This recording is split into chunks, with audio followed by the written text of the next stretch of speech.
안녕하세요. 네, 오후 예배를 드리기 위해서 이 자리에 모인 우리 정말 이 시간 은혜 받는 시간이길 원합니다.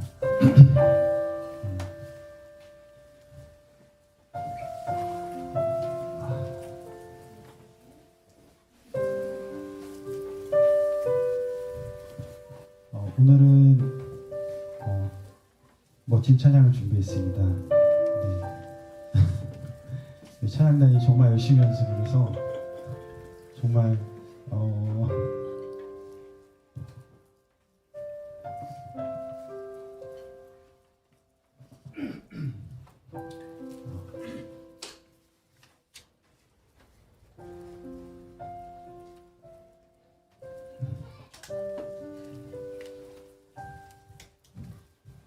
정말 하나님께서 기뻐하시고 정말 영광 받아주실 만한 찬양을 준비했습니다. 네. 정말 열심히 준비를 했어요. 열심히 너무 많이 듣고 열심히 연습을 하고 아침에 새벽에 퇴근해서 이 자리에 서려고 노력하는 모습도 너무 이쁘고요.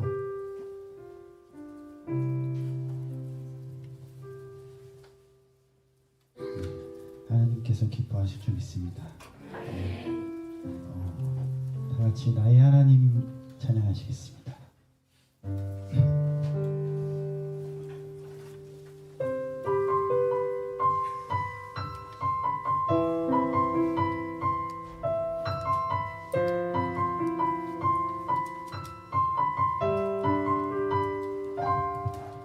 나의 사랑 너는 어여쁘고 참 귀하다. 너는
금요철 때 이 찬양 했었죠, 지쌤. 네네네. 이 찬양을 했는데 저도 이제 금요철 할 때는 베이스를 쳐야 돼서 찬양을 듣고 오는 사람 중에 하나입니다. 근데 이 처음 가사를 보면 그 맨날 하연이를 갖다 붙이긴 하지만 하연이가 생각나요. 그래서 처음에는 그런 생각도 했었거든요. 저기 PPT에다가 나의 사랑 너는 어여쁘고 참 귀하다 할 때 이제 요셉이 어렸을 때 사진 뭐 어렸을 때 사진을 막 붙여놓으면 아 눈물바다가 되겠구나 이런 생각을 여담이지만 네 했었습니다. 근데 저는 다른 거보다 그게 참 좋더라고요. 이제 삶을 살면서 한 주간을 살면서 그 갑자기 나도 모르게 그 찬양 소리 이 마음에서 이 갑자기 생각날 때 그럴 때가 너무 은혜가 되더라고요. 예, 그게 정말 삶을 살아가는 원동력이 되는 것 같아요. 네, 지금 함께 하실 이 찬양도 저희가 2번 할 거거든요. 왜냐면 연습을 너무 많이 했기 때문에 2번 할 거예요. 그래서 왜 또 하지? 뭔가 실수인가? 이게 아니라 2번 할 겁니다. 2번 할 거라서 네. 참고로 모르겠어요. 이게 너무 좋으실 것 같아요. 하나님께서 네. 하나님께서 너무 좋아하실 거라고 저는 믿습니다. 네. 이 찬양도 여러분의 힘이 되길 소원합니다. 다시 찬양하시겠습니다.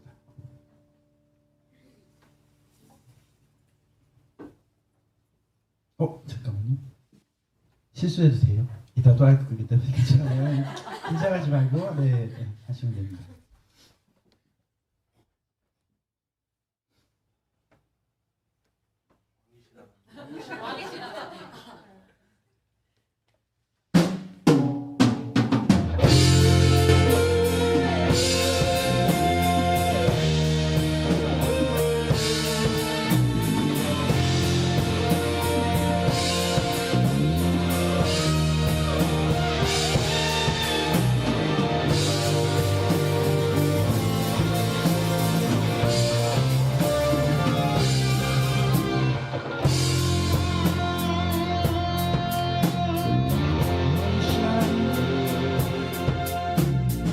왕이신 하나님 높이를 받으소서.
통해서 기뻐하실 줄 믿습니다.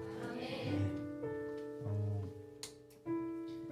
다음에 이 찬양할 곡도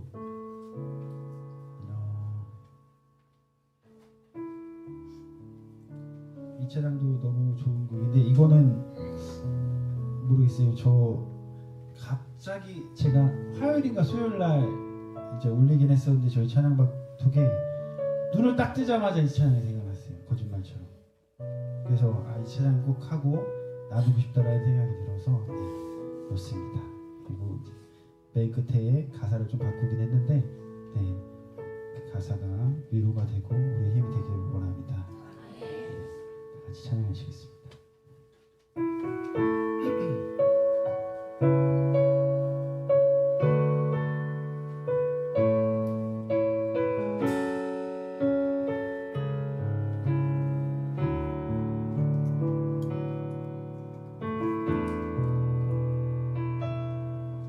내게 유익하던 것을 다혜로 여기네 구주를 위하여 모두 다 버리네 모든 것을 잃어버려도 나답지 않음은 예수를 아는 지식이 가장 고상하니 다시 한번 해볼까요? 내게 유익하던 것을 내게 유익하던 것을 다혜로 여기네 구주를 위하여 모두 다 버리네 모든 것을 잃어버려도 나답지 않은 예수를 아는 지식이 가장 고상함이요 육체를 신뢰하지 않고 겸손한 마음으로 구원의 능력과 고난에 참여하며 그의 죽으심을 본받아 그리스도를 얻고 예수의 안에서 발견되려 함이라 롯데를 향하여 그리스도 예수 안에서 은혜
향하여 그리스도 예수 안에서 세상을 위하여 달려가노라. 이 전에 있는 것을 모두 잊어버리고 앞에 계신 그리스도께로 달려가노라. 전에 아픈 나를 모두 잊어버리고 앞에 계신 그리스도께로 달려가노라. 이전의 슬픔들 모두 잊어버리고 앞에 계신 그리스도께로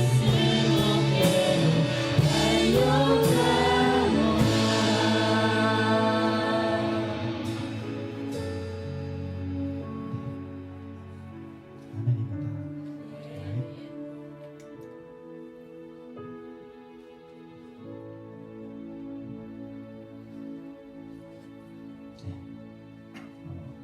마지막으로 찬양하실 곡은 방금 전에 그 곡입니다. 같이 최선의 목소리로 최고의 목소리로 다 같이 찬양하고 찬양하기 원합니다.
주의 의로운 규례들로 말미암아 내가 하루 7번씩 주를 찬양하나이다. 주의 법을 사랑하는 자에게는 큰 평안이 있으니 그들에게 장애물이 없으리이다. 아멘. 우리 찬송가 249장 같이 찬양하도록 하겠습니다.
주님 감사합니다. 아버지 저희가 무엇이간데 아버지 저희들을 하나님 앞으로 이끌어 주시고 좋은 말씀과 그 말씀으로 찬양과 함께 드릴 수 있도록 인도하심을 감사드립니다. 아버지 저희들이 주님의 말씀 따라 살지 못하고 찬양의 말씀 따라 살지 못한 점 많이 있습니다. 주님 용서하여 주시고 아버지 한 걸음 한 걸음 하나님의 말씀으로 한 걸음 한 걸음 걸어갈 수 있도록 주님께서 함께하여 주시옵소서. 아버지 이 시간 아버지 목사님을 단에 세우셨습니다. 영육간으로 붙들어 주시고 그 말씀이 선포될 때 저희 마음판에 새기고 나갈 수 있도록 도와주시옵소서. 믿사오며 예수님 이름으로 기도드리옵나이다.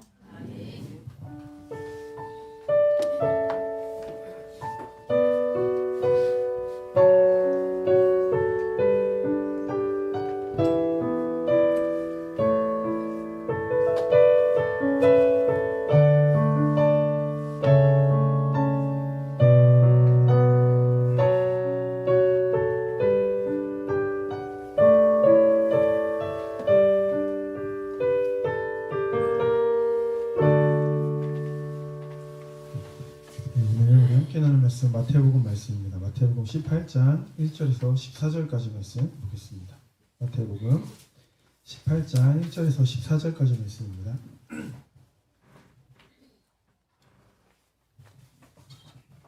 네.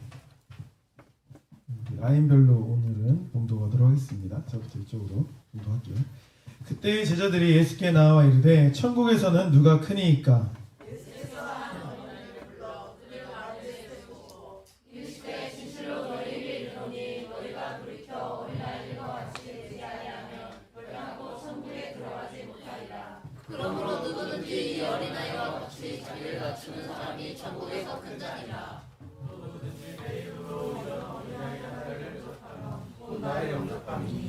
누구든지 나를 믿는 이 작은 자 중 하나를 실족하게 하면 차라리 연자맷돌이 그 목에 달려서 깊은 바다에 빠뜨려지는 것이 나으니라.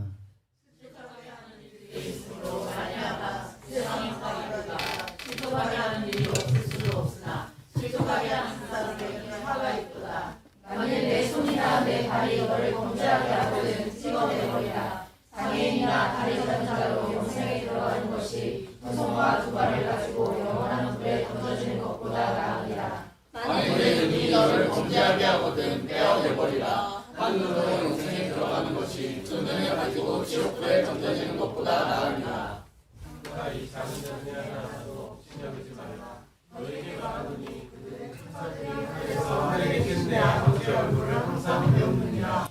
너희 생각에는 어떠하냐? 만일 어떤 사람이 양 100마리가 있는데 그 중에 하나가 길을 잃었으면 그 99마리를 산에 두고 가서 길 잃은 양을 찾지 않겠느냐?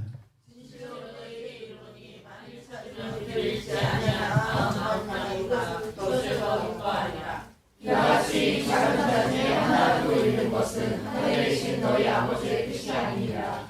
아멘. 네, 오늘 본 말씀 중심으로 은혜 받은 자로 살아가기라는 제목으로 말씀 나누겠습니다. 우리 앞뒤 옆 사람 인사 나눠볼게요. 네, 또 오전이요. 오후에도 보니 또 반갑습니다. 더 반갑습니다. 네, 계속 봐도 반갑네요. 네, 너무 좋네요, 그죠? 네, 오늘 오후예배가 아주 은혜로운 또 찬양으로 시작이 돼가지고 아주 참 좋습니다. 할렐루야. 네, 우리 사람교회 우리 단장님이 아직도 이렇게 뜨거운 심장을 가지고 있으니까 참 좋네요, 그죠? 할렐루야. 네, 나이를 먹을수록 더 뜨거워질 줄 믿습니다. 나중에 한 70 먹어가지고 이제 그만하셔야 되는데 막 이런 노래 지팡이 지고 나와서 하는 그날을 기대하면서 네 믿습니다. 우리가 이제 마태복음을 계속 살펴보고 있는데 사실 사복음서가 다 그렇기도 하지만 특히 마태복음, 마가복음은 좀 닮은 꼴이 많이 있어요. 네, 그럼에도 불구하고 이제 두 개의 차이가 있는데 뭐 사람들의 말에 의하면은 뭐 마가복음은 마가 공동체와 이제 마태 공동체의 차이, 뭐 민족적 차이 뭐 이런 것들을 말하기도 하지만 사실 가장 큰 특징은 뭐냐면 마태복음은 예수님의 말씀 중심인 내용이 많아요. 우리도 여러 번 반복해서 얘기했지만 예수님의 설교가 굵직한 설교가 5개나 있어요. 여기. 마가복음은 뭔가 보통 행동 중심적인 내용이 많아요. 예수님께서 즉시 움직이셨다, 뭐 곧바로 즉시 뭐 이런 표현들이 나오거든요. 아무래도 뭔가 이제 유추해 보기로는 마가에게 영향을 주는 사람. 그러니까 마가가 사실 사복음서를 쓸 자격이 없는 사람이잖아요. 네, 누구의 영향으로 썼어요? 베드로의 영향, 그 권위로 쓴 거거든요. 베드로의 권위로. 그러다 보니까 베드로는 이제 알다시피 다혈질이고 약간 행동주의적이니까 그거 영향을 받아서 뭐 그런 느낌으로. 그러니까 예수님이 어떤 상황에서 어떻게 활동하셨는지를 좀 뭔가 집중하고 싶으면 마가복음을 보시면 좋고 예수님에 대한 그런 말씀의 가치를 더 보시려면 마태복음은 좋다 이렇게 이제 말씀을 드릴 수 있을 것 같아요. 오늘 말씀은 그 네 번째 설교예요. 예수님 설교 중에 뭐 산상수, 제자파송, 천국까지 했고요. 네 번째 설교.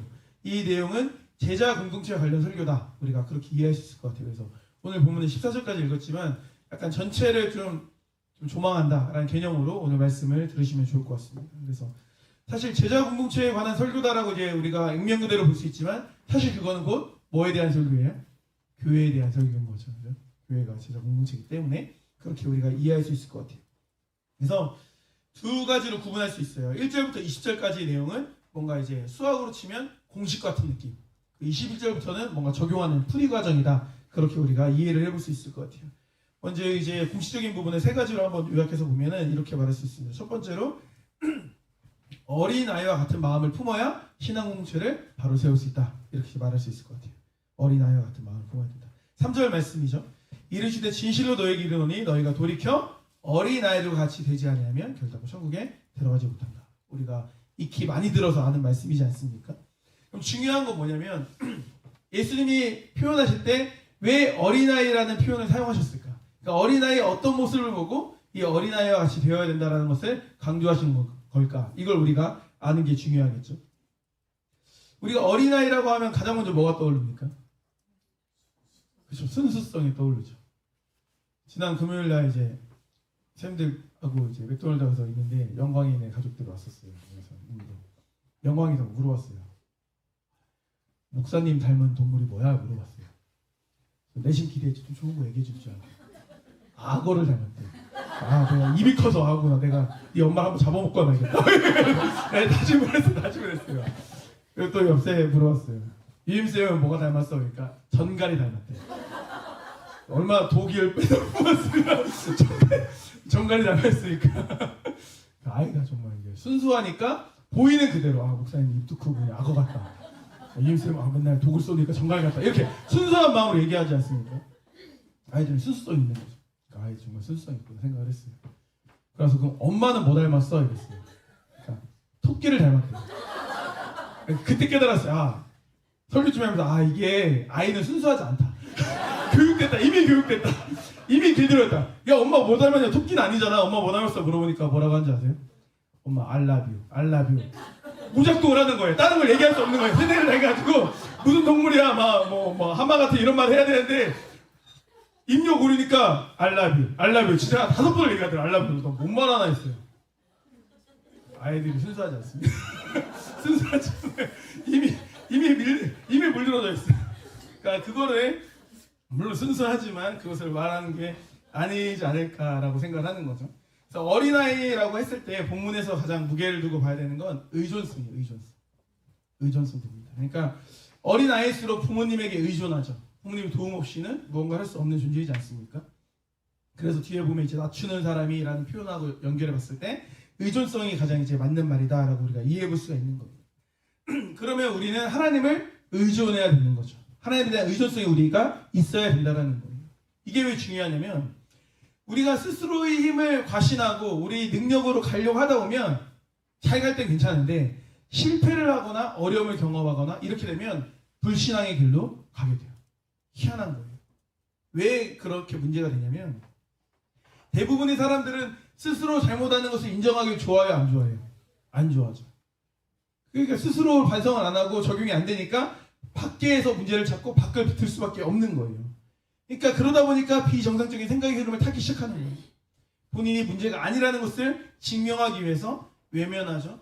회피하죠. 부정하죠. 거부하죠. 왜곡하죠. 그런 방식으로 가게 돼요. 근데 그런 방식으로 가다 보면 결국에 그 자리는 하나님 반대편 자리가 돼요. 하나님과 멀어져야지 막 하나님과 반대편에 설 거야 라고 결심해서 가는 게 아니라 그냥 내가 나를 방어하다 보니까 나를 그냥 증명하려고 하다 보니까 내가 나쁜 사람이 안 되고 싶어 하다 보니까 이동했는데 그 자리가 그냥 하나님과 반대 자리가 되어버리게 된다는 것입니다. 무슨 말입니까? 내 안에 하나님 안에서 자립심은 필요하지만 내 안에 자존심은 필요 없는 거예요. 하나님 앞에서 우리는 당연히 낮아진 자의 모습으로 나아갈 수 있어야 되는 거죠. 생각을 한번 해보세요. 대표적으로 아담과 하와가 그랬거든요. 선악과를 먹었어요. 먹은 건 죄죠. 죄여도 잘못했어도 그냥 하나님이 부르시고 할 때 아 죄송합니다 하고 뭐 혼나면 혼나고 이랬으면 사실은 어쩌면 이 정도까지 안 됐을 수도 있어요. 모르겠지만 뭐 일어나지 않은 일이니까. 근데 어떻게 대처했습니까? 먼저 그들은 누구를 피했어요? 하나님을 피했죠. 숨었어요. 회피했어요. 그래서 이제 하나님을 만나게 됐을 때 그 다음에 어떻게 했습니까? 아담이 핑계를 대죠. 하나님 창조시 아담 하와 때문에 그렇다 이러면서 핑계를 대는 것을 볼 수 있습니다. 그렇게 죄를 피하고 전가하는 태도를 보였다라는 거예요. 그러니까 하나님에 대한 의존성 없이 스스로 뭔가 된 것처럼 행동하다 보면 죄를 마주하게 된다는 것입니다. 의존성이 있을 때 나의 약함을 고백할 수 있게 되는 거예요. 그래서 마태복음 18장 1절에 이렇게 말하죠. 그때 제자들이 예수께 나와 이르되 천국에서 누가 크냐? 이런 질문을 하는데 이 세상의 답은 뭐예요? 뭐 권력자들, 뭐 부자, 여행 있는 사람들 이런 사람들이 크다고 하겠죠. 하지만 우리 교회는 그러니까 우리 교회뿐만 아니라 교회는 그렇게 우리가 하지 않죠. 뭐 대통령이건 국회의원이건 뭐 어떤 기업 사장이건 그 사람은 높다 낮다 이렇게 평가하지 않습니다. 세상의 기준이 아니죠. 우리에게서 중요한 건 뭐냐? 생명이에요. 생명이 있느냐 없느냐가 중요하다라는 거예요. 베드로 요한을 보세요. 그들이 사역을 할 때 자기 힘으로 고치지 않아요. 나사렛 예수의 이름으로 고칩니다. 그러니까 자기를 주목하고 자기를 드러내지 않아요. 항상 그들이 여태까지 막 수십 명, 수백 명을 고쳤으니까 그래 니네가 나한테 잘하면 내가 고칠 수 있어 라는 교만한 마음이 들어갈 수 있거든요. 근데 그게 아니라 끊임없이 주님을 높여드리는 모습으로 나아가게 되었다는 것입니다. 그게 의존성, 어린아이와 같은 마음이에요. 내가 엄청난 능력, 엄청난 달란트를 가지고 있어요. 그걸 잘못하다 보면 이제 우리가 교만할 수 있는 거죠. 그 가운데서 교회가 분열되고 균열이 생길 수 있다는 것입니다. 그래서 우리 공동체는 다 겸손하게 하나님을 의존하는 마음으로 나아갈 수 있어야 된다고 생각을 합니다. 두 번째는 생명을 살리는 것에 초점을 맞춰야 돼요. 신앙 공동체가 바로 서기 위해서는. 우리 교회는 생명을 살리는 공동체가 되어야겠죠. 18장 6절 말씀 보니까 누구든지 나를 믿는 이 작은 자 중 하나를 실족하게 하면 차라리 연자맷돌이 그 목에 달려서 깊은 바다에 빠뜨려지는 것이 나으니라 이렇게 말하고 있습니다. 여기서 중요 포인트는 뭡니까? 실족이죠. 우리는 사람들을 실족하게 하면 안 돼요. 실족이라는 게 뭐예요? 거절, 상처 이런 게 실족이지 않겠습니까? 그러니까 그렇게 부정적으로 가면 안 되는 거예요. 그러니까 우리는 당연히 교회 공동체 안에서 거절보다는 용납, 그죠? 거절보다는 수용, 거절보다는 배려 이런 쪽으로 이제 우리가 가야겠죠. 교회라는 공동체는 그렇잖아요. 스펙트럼이 엄청 넓어요. 뭐든지 간에 모든 걸 품어요. 그러니까 이 시대가 가지고 있는 사회적 갈등이 엄청 많은데 그 갈등을 다 품어요. 빈부 품죠. 엄청나게 부자여도 엄청나게 가난해도 교회 공동체는 다 품을 수 있죠. 젠더 갈등, 남녀 갈등, 남자, 여자 오히려 교회 공동체가 그거를 품어왔죠. 초대교회 때부터 어떻게 보면 우리 교회도 초창기 때부터 우리 한국 교회도 마찬가지고 그런 젠더적인 부분도 교회는 다 품어냈죠. 이념적 갈등. 민주당 지지하시는 분도 예수님 믿고 사랑하고 국민의힘 지지하시는 분도 예수님 믿고 사랑하고 이념도 다 품어낼 수 있는 거죠. 인종도 품어내고 교회란 공동체는 다 그런 공동체가 되어야 되는 거예요. 이런 마음이 우리에게 있으면 거절하기보다는 수용하게 된다. 그러니까 우리가 거절의 영성이 있으면 보편성을 잃어버리게 돼요.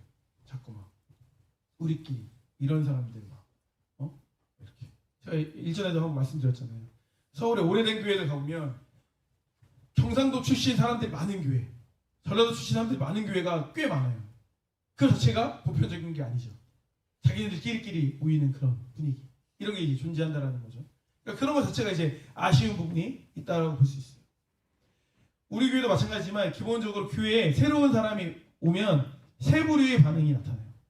한 부류는 이제 적극적인 사람이죠. 막 가가지고 인사하고 막 말도 걸고 질문도 하고 이런 유형의 사람들.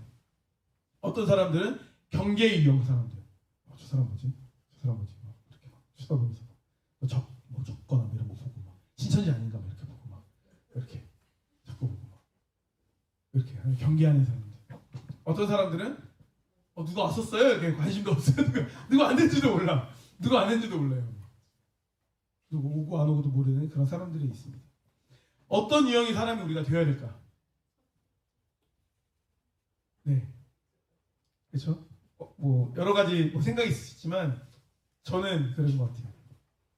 저 이제 무관심한 유형만 빼면 사실 다 첫 번째가 될 필요도 없어요. 그러니까 나쁘지 않은 것 같아요. 나쁘지 않아요. 봐봐요. 생각해보세요. 누가 왔는데 예를 들어 막 우리 성도님들 누가 한 명 왔는데 막 예배 끝나자마자 다 같이 가가지고 막 궁금해가지고 막 물어본다 생각하면 얼마나 부담스러워. 다 신구교 안 나가고 싶죠, 그죠? 그러니까 너무 막 이렇게 해도 또 별로고 또 반대로 막 너무 무관심하고 막 경계하고 막 쳐다보고 막 이렇게 막 누군가 나 지켜보고 있는 것 같고 뭐 이상해가지고 막 시선 느껴서 뒤쳐다봤는데 막 여러 명이나 막 쳐다보고 있고 막 이러면 오고 싶어요, 안 오고 싶어요? 안 오고 싶어요. 그러니까 약간 적절해야죠. 누군가 막 다가가는 사람도 있고 누군가 약간 적절히 그냥 무관심하기도 하고 막 이렇게 되는 게 맞겠죠.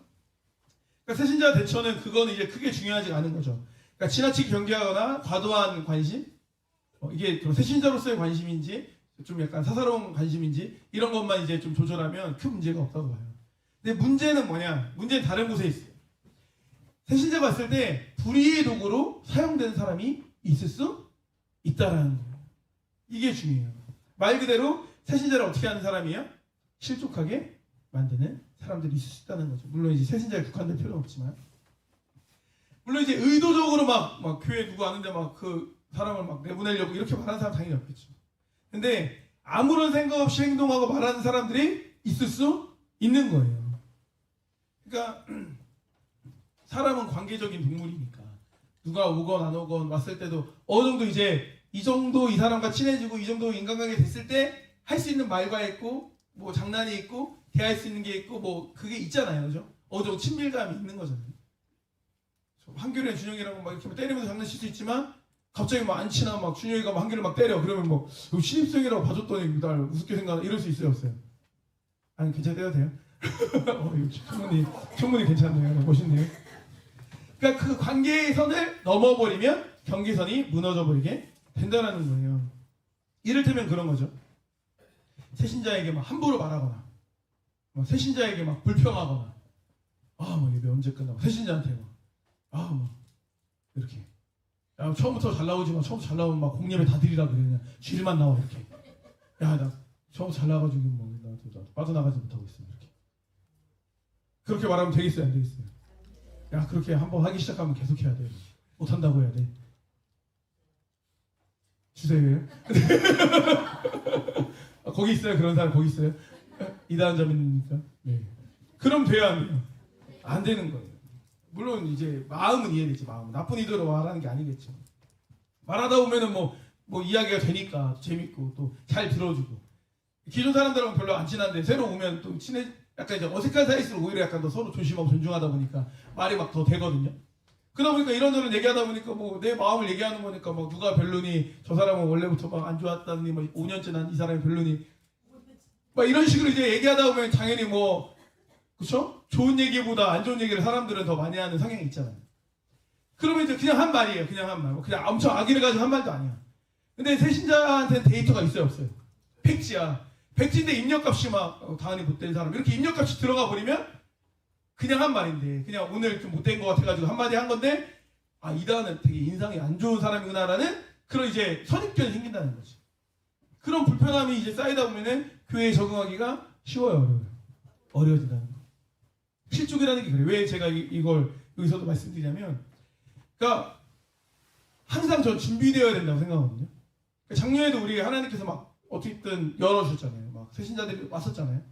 오다 보면 또 정착한 사람이 생기는 법이거든요. 근데 그게 그때 와서 이제 잘해야지라고 하면 늦는 거예요, 사실. 제가 어떤 분한테 그랬어요. 그분이 이성 친구가 생기면 자기가 외모에 신경을 쓰겠다는 거예요. 외모에 신경을 써야 이성 친구가 생기지. 제가 그 말을 했어요. 네가 바뀌어야 생기지, 생긴 다음에 바뀔 생각하냐. 마찬가지입니다. 저희가 미리 준비를 하고 언제든 왔을 때만 새신자 잘 대응하고 잘 이렇게 케어할 준비가 미리 하고 있어요. 왔을 때라도 정착의 확률이 올라가지. 뭐 오지도 않는데 뭐 이렇게까지 우리가 생각할 필요했나? 이런 생각은 옳은 생각이 아닌 거죠. 그러니까 누군가는 막 어떻게든 한 영혼이라도 정착시키려고 막 이렇게 들철보야 막 열심히 하는데 막 한쪽에서 막 자꾸 똥물을 붓고 있어. 그럼 돼요, 안 돼요? 설거지 열심히 하고 있는데 계속 설거지할 때마다 리필되면 화나요, 안 나요? 다 한 줄 알았는데 갑자기 한 바퀴스 갖다 놓고 이러면 승질이 확 나죠, 막. 그런 게. 설거지하는 사람이 될 것이냐, 자꾸 설거지를 갖다 주는 사람이 될 것이냐, 그렇게 하면 돼요, 안 돼요? 안 되죠. 적어도 내가 막 설거지 하진 않아도 막 그렇게 갖다 붙는 사람이 되면 안 되지. 그죠? 우리가 그런 마인드로 우리가 준비되는 게 정말 중요해요. 왜 그러냐면, 여러분들 다 공감하시겠지만 경험적으로 교회 안에서의 상처는 사실 90% 이상이 다 말이야. 누가 교회에서 때렸어 이런 건 거의 없어요, 사실. 대부분이 말이거든요. 그러다 보니까 우리가 말을 조심해야겠죠. 사랑의 말, 격려의 말, 위로의 말, 이런 것을 해도 사실 부족한 판국에 왜 서로를 향해 부정적인 이야기를 합니까? 기존 성도들하고도 부정적인 얘기하는 것 자체도 사실 별론데, 교회 나온 지 얼마 되지도 않은 사람에게 막 부정적인 얘기를 하는 거는 진짜 이건 참 뭐 할 말이 없죠. 그런 아쉬운 일이 우리 교회에 있으면 될까요? 안 될까요? 안 되겠죠. 아주 유감스러운 일이죠. 그렇게 우리가 흘러가면 안 돼요. 이왕이면 좋게 얘기하고, 이게 거짓말 치라는 거 아니에요. 근데 좋은 쪽을 얘기하는 거죠. 9개가 별로인데 하나는 좋은 점이 있을 거 아니에요. 하나 좋은 점 얘기하시면 되는 거예요. 9개를 너무 그렇게 얘기하지 말고. 9개를 어쩔 수 없이 얘기한다면 현재보단 가능성을 얘기하는 거예요. 아, 얘 근데 앞으로 좀 좋아질 것 같아. 앞으로는 더 나아질 것 같아. 이렇게 하는 거죠. 그렇게 해서 좀 너무 부정적인 느낌보다는 긍정적인 분위기로 우리가 가면 좋겠다라는 거죠. 그래서 왜냐면 이게 교회도 교회지만 보세요. 말씀 보세요. 이게 굉장히 큰 죄예요, 여러분. 마태복음 18장 6절 7절 말씀 보세요. 나를 믿는 이 작은 자 중 하나를 실족하게 하면 어떻게 해요? 바다에 빠뜨린대요. 그러니까 실족하게 하는 일이 없을 수는 없대요. 그런데 실족하게 하는 그 사람에게는 7절 마지막에 보니까 뭐가 있어요? 화가 임하게 된다. 실족하게 하는 자에게는 화가 임하게 된다. 이 말씀을 우리가 분명히 기억할 필요가 있습니다. 그래서 뭐 그 다음에 뭐 잘라버리라 이런 얘기가 나오는 게 우리 손과 발이 우리 뭐 신체가 누군가 실족하게 하는데 쓰임 받으면 안 된다는 거예요. 이게 쉬운 게 아닌 거예요. 뭐 사실 눈빛으로도 실족하는 경우가 많아요. 차가운 눈빛, 뭐 경멸한 눈빛, 무시한 눈빛, 외면한 눈빛. 눈빛으로 상처받았다고 한 사람이 생각보다 있어요, 여러분. 지금도 받고 계세요? 저는 약간 눈이 이래서 그런 거는 이해하시면 돼요. 저 째려보는 게 아닙니다, 저는. 이 눈빛으로 상처받는 거, 눈빛으로. 표정으로도. 표정으로 부정적 피드백을 좀 많이 받으시는 분은 좀 지난번에 담임 목사님인가 누가 말씀하실 때처럼 연습하셔야 되고. 네, 그죠?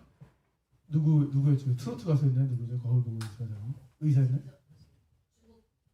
아, 어떤 주방장님이 거기서 나왔던 것 같아요. 흑백요리사에 나왔던 분 같은데. 그 표정 연습했던 것처럼 내 표정 때문에 사람들이 막 너무 힘들어한다 그러면 그것도 좀 연습할 필요가 있는 거죠. 그런 것들을 우리가 조심하고 변화될 수 있도록 훈련할 수 있어야 됩니다.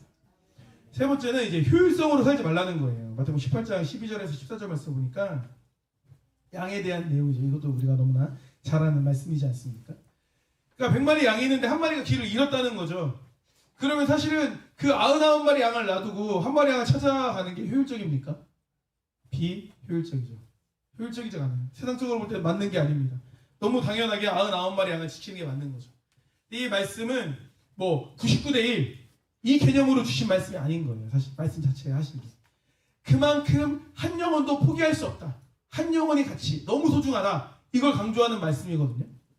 그러니까 그 양이 특별해서 그 양을 편해서가 아니라 그 한 영혼조차도 포기하고 싶지 않은 그 목자의 마음을 우리가 이해하는 것으로 이 말씀을 봐야 되는 거예요.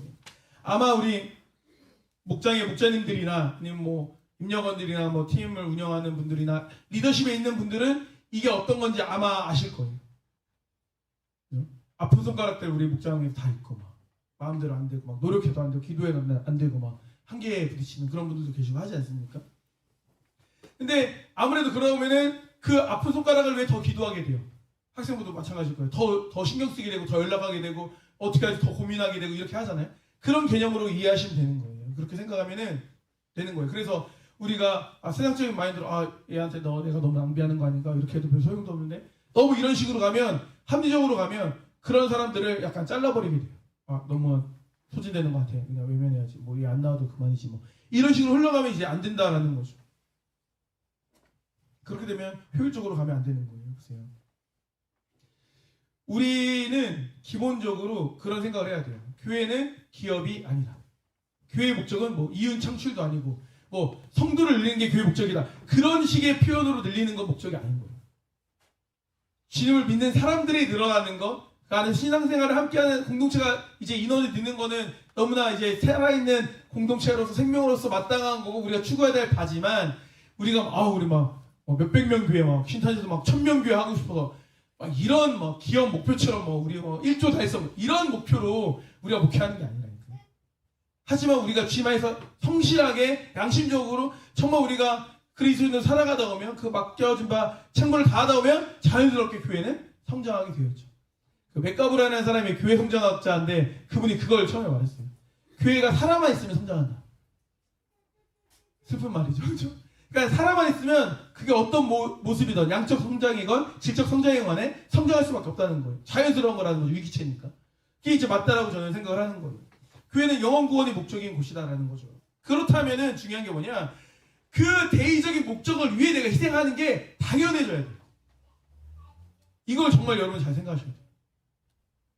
내가 어떤 목적을 이루기 위해 그 목적을 해야 되는 내가 존재예요. 그 목적을 하기 위해 수고와 힘듦과 희생은 우리 인간의 세상에서 당연히 따라올 수밖에 없는 거예요. 뭐든지. 그게 가정에서의 일이건 직장에서의 일이건 뭐든지 간에. 무언가를 이루는데 수고와 헌신과 희생이 없는 일이 어디 있습니까? 그렇죠? 하다못해 집에서 저녁을 맛있게 먹는 것만 해도 그 목적이에요. 오늘 우리 맛있는 거 먹자라는 그 목적만 가지고도 장을 봐야 되죠. 그 손질해야 되죠. 요리를 해야 되죠. 잘 맛있게 먹어야 되죠. 그걸 또 설거지를 해야 되죠. 음식물 쓰레기 또 해가지고 또 갖다 버려야 되죠. 엄청난 수고, 밥 한 끼라는 걸 하는 거에 있어서도 엄청난 수고와 희생이 있어야 그 맛있는 저녁 식사가 이루어지는 거 아닙니까? 그러니까 당연한 거예요. 우리가 영혼을 위해서 우리가 이렇게 교회로서 하나의 몸된 교회로서 우리 나아갈 땐 어떻게 보면은 너무나 당연한 희생과 헌신이 존재한다는 거예요. 이거에 있어서 내가 너무 다친 마음이면 신앙생활이 너무 힘들어요. 무슨 말입니까? 이게 질질 끌려가면 막 몇 미터만 가도 짜증이 나요, 사람. 근데 같이 걸어가면 멀리 가도 재밌어요. 재밌어요. 지난번에도 우리 연수하려고 일본 갔던 팀도 하루에 몇만 보, 한 2만 보, 3만 보씩 걸었거든요. 좋았죠? 할렐루야. 좋았죠, 그죠? 여기서 2만 보 걸으라고. 2만 보면 열흘 몇 바퀴 돌까? 그렇게 돌아가면 힘들지 마. 안 가고 싶은 거 가려고 하면 뭐 자연에마트 심부름 시켜봐요. 그럼 뭐 얼마나 이만큼 나올걸요? 근데 이제 내가 막 좋은 마음이고 함께 걸어가는 길이니까 그 길이 힘들지가 않은 거예요. 똑같은 어떻게 보면 소비를 하지만 에너지를. 그러니까 우리 마인드의 문제인 거죠. 마인드. 다른 말로 말하면 우리 신앙적 자세의 문제인 거죠. 하기 싫어 막 너무 하기 싫은 거죠. 근데 좋은 마음이 오늘 주일학교 보세요. 영상 보세요. 어제 얼마나 막 이게 보기에는 영상에는 너무 화목해 보이지만 막 애를 끌고 다니면 내가 루돌프가 되는데 뭐가 좋아. 내가 사슴새끼도 아니고 뭐가 좋아. 누가 나 태워줘야 좋지. 막 애들 막 부모도 아니고 얼마나 고생해요. 사진 찍고 막 얼마나 고생합니까. 그죠? 고생하죠. 이런 마음이 있을 때 이분들 뭐 조사님이 뭐 어제 특별히 토요일날 과외 수당으로 원래 주일학교 예배 아니라고 해도 10만 원씩 보너스 안 줬잖아요. 특근이어서 10만 원씩 줬으면 내가 이해를 하지. 오히려 돈을 내라고 하잖아요. 그죠? 오히려 돈을 내라고 하면서 고생은 더해. 그러니까 세상 사람들이 보기에 우리는 다 미친놈들인 거예요. 다 비정상인 사람들인 거예요. 왜 돈 내고 왜 고생해. 힘들다면서 절대 이해를 못하는 거예요. 근데 우리는 힘들긴 하죠. 돈도 내고 아깝기도 하고 그렇긴 하지만 근데 어제 표정 보세요. 즐거워요 안 즐거워요? 연출이었어요? 아니잖아요. 연출 아니었잖아요. 하여튼 즐거웠어요 안 즐거웠어요? 이 맛에 하는 거죠. 이 맛에 하는 거예요. 이 맛에. 하연이의 그 기억 장치 중에 하나의 행복했던 주일학교 선생님들과의 그 추억, 평생 간직할 그 추억이 하연이 신앙의 성장에 일정 부분에 관여할 거 아닙니까? 이게 자양분이 되고 이게 성장하는 거예요. 이 맛에 신앙생활 하는 거죠. 이 맛에. 그러니까 우리 기성세 성도님들 요 맛에 신앙생활 하는 거죠. 여기 지금 맛에. 요 친구들 보는 맛에 하는 거 아닙니까? 그런 마인드가 우리에게 있어야 되는 거예요. 그래야 이게 우리가 효율성 쪽으로 안 갈 수가 있어요. 적어도 우리가 사역에서만큼은 당연히 희생이 전제되는 누가 더하고 덜하고 이렇게 따지기 시작하면 하기 싫어요. 그냥 내가 더 많이 하겠다. 내가 더 헌신하겠다. 이런 마인드를 아예 장착을 하시고 하면 서로 그래 네가 더 많이 해. 그런 사람도 있겠지만 더 동참해요. 더 함께하고 싶어져. 내가 할게 그럼 다 도와줘. 하기 싫어도 막 네가 하다 보면 막 또 이제 기업물질자 찾아야 돼. 누가 가장 이걸 해야 돼. 책임이 있는가 막 따져야 돼. 막 너가 했으니 책임이다. 뭐 이렇게 되는 거예요. 얼마나 팍팍해집니까? 주님 안에서 손해보는 삶을 사는 우리가 되기를 축복합니다. 그래서 이제 이게 어떻게 보면은 중요한 내용들이었고 이것을 구체적으로 어떻게 해야 되는지에 대한 내용을 이제 뒤에서 다루고 있어요. 두 가지만 살펴보도록 할게요. 첫 번째는 생명을 살리는 공동체가 되기 위해서는 용서를 해야 됩니다. 마태복음 18장 21절 22절 말씀 보면 이것도 유명한 말씀이죠. 그때 베드로가 나와서 물어봐요. 내게 죄를 범하면 몇 번이나 용서해 줍니까? 7번까지 용서합니까? 물어보죠. 예수께서 이르시되 내게 이르노니 7번뿐 아니라 7번을 70번까지라도 할지니라 이렇게 말씀하세요. 아마 누가 베드로를 열받게 했던 것 같아요. 다혈질이니까 이제 말하는 거죠. 근데 이 당시에는 랍비 가르침은 원수들을 3번 정도 용서해라 이런 가르침이 있어요. 근데 베드로는 예수님을 따라다녔던 또 그런 인물이다 보니까 7번 정도를 용서하겠다 이렇게 말하는 거죠. 그러니까 사실은 베드로의 입장에서는 말도 안 되게 엄청나게 많이 용서하겠다고 말하는 거예요. 여기서 말하는 원수는 그냥 뭐 새치기 한 원수 이 정도가 아니라 진짜 잔혹한 아주 나쁜 놈 이런 원수예요. 원수적 개념. 근데 그런 나쁜 놈을 7번 어떻게 용서해요? 한 번도 사실 하기 힘든 건데 그렇게 말하는 거예요. 근데 예수님께서 뭐라고 말씀하십니까? 7번이 아니라 7번을 70번까지라도 용서하라. 이건 뭐 490번을 용서하라 이 말이 아니겠죠. 용서에는 뭐가 없다? 제한이 없다. 이렇게 봐야 되는 거. 너무 부담스럽죠. 너무 짜증나는 말씀이지 않습니까? 어떻게 그렇게 용서해? 그럼 내가 다 용서만 하고 어떻게 삽니까? 이건 우리가 생각을 좀 바꿔야 되는 부분이에요. 용서를 더 많이 합시다 이렇게 해서 용서가 되는 게 아니잖아요. 용서의 개념으로 접근하면 용서하기가 어렵습니다. 왜? 용서하는 주체가 누구예요? 나죠. 내가 용서를 해주는 거예요. 내가 봐줘야 돼요. 근데 봐주고 싶은 마음이 없어. 용서하기 힘든 거예요. 내가 뭔가를 해줘야 되니까 내가 자꾸 뭔가를 해주는 느낌이다 보니까 자꾸 소진이 되는 느낌이 있다라는 거예요. 근데 그게 아니라 용서한다는 것은 용납하는 쪽으로 가야 돼요. 존재의 변화 쪽으로 가야 돼요. 이게 무슨 말인가 잘 들어보세요. 그러니까 용서라는 거의 포인트는 내 의지거든요. 내가 참아주는 거예요. 벼르는 거죠. 한 번, 두 번, 세 번, 3번 했어. 앞으로 4번만 더 해봐. 벼르는 거예요. 해결이 안 된 거죠. 반면에 용납은 뭐냐면 존재가 변하는 거예요. 존재. 그러니까 용서라는 행위를 내가 했어가 아니라 은혜 받는 존재로서 내가 변화가 돼서 용서가 되어버리는 거예요. 여기 제가 볼 때 한 절반 이상은 이거 뭔 말인가 할 거예요. 그냥 자고 싶다 이런 생각이 들겠지 이제. 여러분들이 이해를 돕기 위해서 이게 아주 적합한 예는 아닐지 몰라도 이걸 들으면 이해하시는 분들이 한 20명은 더 생길 것 같아요. 용서 이 개념, 용납의 개념, 존재의 바뀐 개념을 굳이 설명하자면 그렇게 생각할 수 있어요. 문과 학생, 고등학교 문과 학생, 인문계열 학생에게 수투 문제를 풀게 하는 거죠. 생각만 해도 그렇죠. 생각만 해도 막 주변에 하품이 나죠, 그렇죠? 어렵잖아요. 풀고 싶어요, 안 풀고 싶어요, 안 풀고 싶고 막 해도 잘 안 되고 하려고 해도 잘 안 되고 어려운 거죠. 어려워요. 왜냐면 수학을 별로 안 하고 싶은 사람들이 문과를 가니까 그 수원과 수투는 당연히 뭐 말도 안 되는 거죠. 그러니까 용서는 그런 거예요. 그렇게 어려운 거예요. 겨우겨우 해야 되는 거. 근데 존재론적 변화는 뭐냐면 내가 이과생이 되는 거예요. 무슨 말이냐면 내가 그냥 수학을 풀고 안 풀고 이게 중요한 게 아니라 수학은 나의 그냥 친구예요. 수학을 안 하고 싶어서 문과로 도망가는 학생이 아니라 수학은 당연히 나의 친구야. 그냥 수학은 생활인 거야. 수학은 피할 수 없다고 생각하고 이과를 가는 거예요. 수학 할 생각으로. 수학 안 할 생각으로 이과 가는 사람 없잖아요. 그러니까 뭐 몇 문제를 풀고 안 풀고도 아예 안 중요해. 그냥 나는 일상이 수학 문제 푸는 사람인 거예요. 이과생이. 이해되세요? 그러니까 내가 몇 문제를 풀었어, 몇 번 풀었어 이게 아니에요. 그냥 나는 그냥 막 10,000문제도 풀 수 있는 거죠. 나는 뭐예요? 이과생이니까. 이해되세요? 조금 더 이해되세요? 그러니까 그렇게 존재가 바뀌게 되면 문제 하나 푸는 거, 용서 한번 하는 게 상관이 없는 거예요. 나는 용서를 내 존재 자체가 용서하는 존재로 바뀌어버렸으니까. 그런 식으로 우리가 접근하는 게 필요하다는 거. 이게 물론 어렵겠죠. 하지만 그것을 우리가 기도함을 통하여서 내가 정말 주님 안에서 주님을 닮아가는 모습을 바뀌다 보면 나의 자리에서 자꾸 용서를 내가 하려다 보면 내가 버거운 거예요. 근데 아예 나의 삶 자체가 주님을 닮아가는 삶으로 바뀌다 보면은 별게 아닌 게 이제 데미지로 안 들어오게 되는 거예요. 다 그런 것들을 이제 넘어설 수 있게 된다라는 거예요. 그러니까 더 이어서 봐볼게요. 이 말씀이 어떤 말씀이냐면 마태복음 18장 35절 말씀이니까 이런 말씀이 있어요. 너희가 각각 마음으로부터 형제를 용서하지 아니하면 나의 하늘 아버지께서 너에게 이와 같이 하시리라 이렇게 말씀하고 있어요. 마음으로부터 용서하지 않으면 이 표현을 보면 조건처럼 보이죠. 너가 용서하지 않으면 너도 용서 못 받아 이런 느낌으로 이제 갖고 있지 않습니까? 주기도문에도 이와 유사한 표현들이 있죠. 죄 지은 자를 사하여 준 것 같이. 그러니까 사하여 줬으니까 우리 죄도 사하여 주십시오. 조건을 거는 것 같은 느낌을 우리가 받는다라는 거죠. 근데 이거는 그런 조건으로 하나님이 말씀하신 것도 아니고 조건으로 우리가 하나님께 기도하는 것도 아닌 거예요. 그렇게 보기보다는 우리 존재의 변화를 의미하고 있는 말씀이다라고 보는 게 맞다라는 거죠.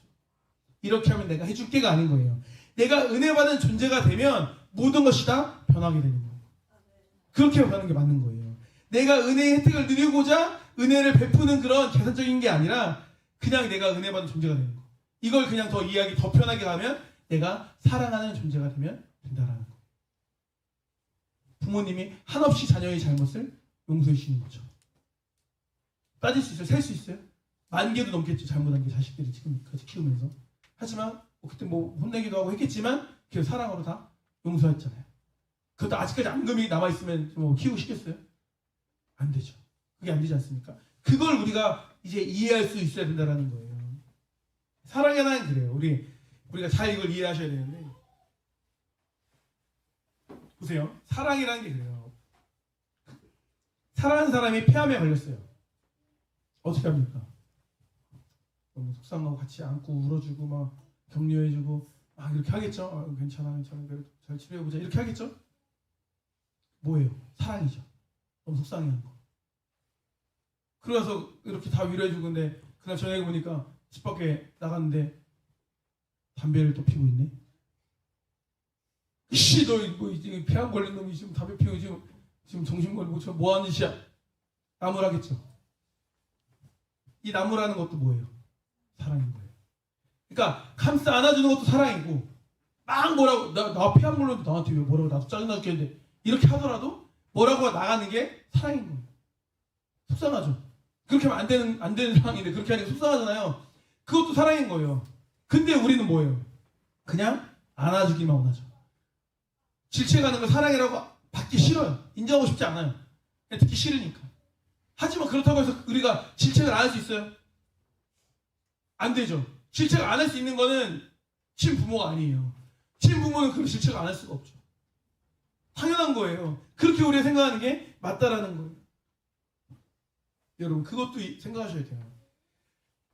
엄마가 아이를 사랑해요. 엄마가 아이를 사랑하면 불 속에도 들어가고 물 속에도 들어간다고 말하죠. 대신 죽어줄 수 있다 이렇게 말하지 않습니까?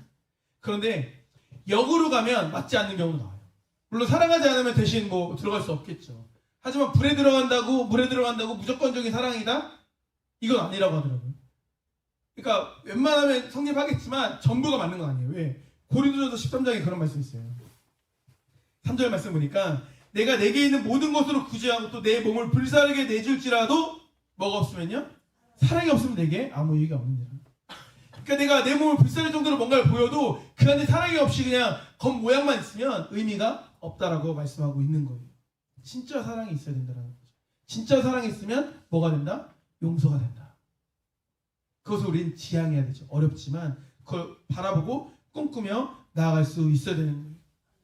여기서 그래서 우리가 이것을 조금 더 유익하게 우리가 좀 더 실질적으로 적용하기 위해서는 어떻게 해야 되냐? 우리가 받은 은혜를 생각할수록 이게 좀 더 잘 돼요. 용서가 잘 된다. 은혜를 생각할 때 용서가 잘 된다는 거예요. 생각을 한번 해보세요. 이번 주 로또에 내가 당첨됐어. 안 긁었지만 그냥 당첨됐다고 해봐요. 그냥 가정을 해봐요. 한 15억이 들어왔어. 세금 띄고 한 15억이 들어왔어. 와, 몰입력이 뛰어나시네요. 아주 화가 나왔어요. 지금 막 15억이 꽂혔어, 통장에. 지금 꽂혀있어, 지금 다. 입금이 2시 47분으로 딱 들어왔어요, 지금. 15억이. 그러니까 한겨레 일어나다가 저 음료수를 선생님 하얀색 셔츠에 다 쏟았어. 선생님 15억이 입금돼 있어. 화나요, 안 나요? 안 나지? 그럴 수도 있지. 괜찮니? 그럴 수 있지. 아니, 버리면 돼. 그럴 수 있지. 이렇게 해야 안 해요? 상상만 해도. 그렇죠? 집에 가려는데 이번에 새로 산 나이키 운동화를 승표가 밟았어. 승표가 나이키 운동화를 흰 색깔 운동화 승표가 가는데 밟았어. 15억이 꽂혔어. 어때요? 괜찮죠? 그럴 수도 있지. 그냥 너 신어, 그냥 이거. 나 그냥 새로 살게. 이렇게 하지. 어떤 느낌인지 아세요? 요즘 약간 체이가 약간 그런 느낌인데. 뭔가 시험을 잘 보고 나서 그냥 아주 그냥 웃음이 떠나잖아. 심정적인 표정이 안 나오더라고. 어때요? 은혜가 충만하니까 용서가 좋아요. 가장 좋은 사람도 있겠죠, 그죠? 더운다고, 그죠? 내가 은혜가 충만하면은 편안한 거예요, 편안한 거. 근데 막 내가 막 은혜가 충만하지 않고 막 힘들고 하면은 스치기만 해도 막 나 때렸다 그러고 막 뭐 눈빛만 봐도 막 화가 나고 막 그냥 막 꼴도 보기 싫고 이러잖아요. 그러니까 나의 상태가 어떤 상태인지가 정말 중요하다는 거예요. 말씀에서 그렇게 말해요. 본문의 내용이 그거예요. 1만 달란트를 상감받았대요. 근데 나는 100데나리온을 빚져준 사람을 감옥에 넣었다. 이 얘기거든요. 이게 이제 1만 달란트는 얼마입니까? 환산해 보면은 10조에 10조. 이게 너무 커서 그렇죠? 그래서 상상이 안 되죠. 제가 검색을 해봤어요. 2025년도 대전시 예산이 6조더라고요. 대전시 한 해 시 예산이 6조예요. 근데 10조의 빚을 탕감받았대요. 그러니까 모르긴 몰라도 여기 있는 사람이 아마 평생 다 먹고 살 정도가 될걸요. 그냥 막 아무것도 안 하고 그냥 막 진짜 막 로마 귀족처럼 막 먹고 뱉고 해도 평생 먹고 남을 정도의 돈이 10조일 거예요. 어마어마한 돈이죠. 그걸 탕감받은 거예요. 탕감받은 거죠. 얼마나 감사합니까? 근데 나한테 1,000만 원 빚진 100데나리온 1,000만 원 1,000만 원 빚진 사람을 감옥에 넣은 거예요. 갚으라고 뭐라고 한 것도 아니고 감옥에 넣어요. 이게 우리의 모습과 같다 이렇게 이제 말씀하시는 거죠. 여기서 말하는 건 뭐 어떤 걸 말하는 게 아니라 은혜를 아는 사람이 돼야 된다. 이 말씀을 하시는 거고. 우리가 생명을 구원받은 사람들이니까 엄청난 은혜를 입었잖아요, 사실. 그러니까 그거를 우리가 안다면 조금은 더 우리가 상대방을 용납해 줄 수 있지 않겠냐 이렇게 말씀을 하고 있는 거죠. 그러니까 큰 은혜를 받은 사람들이기 때문에 사소한 것들이 우리에게는 데미지가 덜 들어온다. 이렇게 생각하는 게 맞다라는 거죠. 신앙 공동체를 바로 세우기 위해서는 우리는 어떻게 해야 됩니까? 하나님 의존적인 공동체가 되어야 됩니다. 이게 뭐 우리가 뭐 아무것도 안 하고 막 그냥 막 의존적으로 막 그냥 끌려가고 이게 아니라 우리 당연히 자립심이 있죠. 그런데 하나님을 항상 의식하고 하나님께 의탁하는 마음으로 겸손한 마음으로 나아가는 그 기본적 자세가 우리에게 필요하다는 거죠. 그리고 생명을 살리는 공동체가 되어야 돼요. 한 영혼이 천하보다 귀하다는 그 말씀을 우리가 정말 깊이 있게 생각할 수 있어야 됩니다. 정말 귀하잖아요. 얼마나 귀합니까? 한 영혼. 저 너무 감사한 게 어쨌든 작년에도 주일학교에도 우리 크리스마스 때도 보셨지만 새신자들 아예 복음을 모르는 사람이 예수를 믿은 거니까 얼마나 귀해요. 학생부에도 우리 작년에 온 친구 그치? 승현이 얼마나 좋아요. 할렐루야. 청년부도 우리 준호 얼마나 귀하고 귀합니까? 그죠? 많이 좀 보세요. 집에서 못 보잖아요 이런 거 그죠? 교회 와서라도 보세요. 교회 와서라도 뭐 보셔야지 뭐 교회 와서라도 뭐 준호 많이 보시고 얼마 새 영혼이었어도 이쁘고 그냥 원래 이쁘고 그죠? 얼마나 좋아요. 할렐루야. 그렇게 이제 하는 거지. 그렇게 이제 올해는 또 기대가 됩니다. 어떻게 또 이제 하나님 부어주실지. 누가 이제 연자맷돌 메고 들어가나 볼 거예요. 말씀이 성취는 제 손으로 어디 대천 바다를 끌고 가서 그냥 연자맷돌 집어넣던가 그냥 실족하게 하면 된다 안 된다? 안 된다. 내가 전도하지 못할 망정 내 추첨 된다 안 된다? 좀 없는 얘기를 하지 않습니다. 다 들리는 게 있어서 하는 말이에요. 내가 그 역사의 주인공, 내가 그 맷돌의 주인공이 되면 안 되겠다. 이 생각을 정말 철저하게 하셔야 됩니다. 웃으면서 얘기하지만 내용은 웃음이 나오지 않는 얘기. 그냥 웃으면서 얘기를 하는 것 뿐입니다. 우리가 정말 내가 그런 존재가 될 수 있다는 걸 항상 경각심을 가지고 살아갈 필요가 있어요. 그래서 은혜를 아는 자가 저는 은혜를 흘려보낼 수 있다고 생각해요. 내가 먼저 은혜를 알고 은혜를 내가 또 누리고 그러고 나서 우리가 그 은혜를 나눌 수 있는 그런 존재가 되었으면 좋겠습니다. 그렇게 성장해 나가는 우리 사랑교회 성령 되시기를 주님을 축복합니다. 기도하시겠습니다. 아버지 하나님 감사드립니다. 오늘 말씀을 통하여서 하나님 나라를 세워가는 방법에 대해서 은혜를 나누었습니다. 제자 공동체로서 주님을 믿는 자녀인 교회로서 우리가 살아가야 되는 모습을 말씀 통해 보았을 때 이 말씀 우리 삶 가운데 온전히 적용되는 삶을 살아가는 우리가 될 수 있도록 주여 인도하여 주셔서 특별히 예수님을 의존하는 공동체 되길 원합니다. 내 잘난 맛에 교만한 모습으로 내 뜻대로 살아가는 것이 아니라 항상 겸손하게 주 앞에 무릎 꿇을 수 있는 우리가 될 수 있도록 주여 인도하여 주셔서 또한 생명을 살리는 공동체가 되길 원합니다. 하나님께서 우리 사랑교회 신탄지를 이 땅에 심으셨습니다. 여기서 우리는 열매를 맺어야 합니다. 죽어간 영혼들을 구원해야 합니다. 그 귀한 영적 사역에 우리가 쓰임받을 수 있도록 우리가 준비될 수 있도록 우리 나아갔으면 좋겠고, 그 가운데서 혹이나 내가 실족하게 하는, 영혼들을 내쫓는, 영혼들을 넘어지게 하는 그런 악의 도구로 받지 않을 수 있도록 깨어서 스스로 경계할 수 있는 우리 성도들 될 수 있도록 주님께서 인도하여 주시옵소서. 감사드립니다. 사랑하는 예수 그리스도의 이름으로 기도드립니다. 아멘. 교회여 일어나라 같이 고백 올려드리도록 하겠습니다.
삶의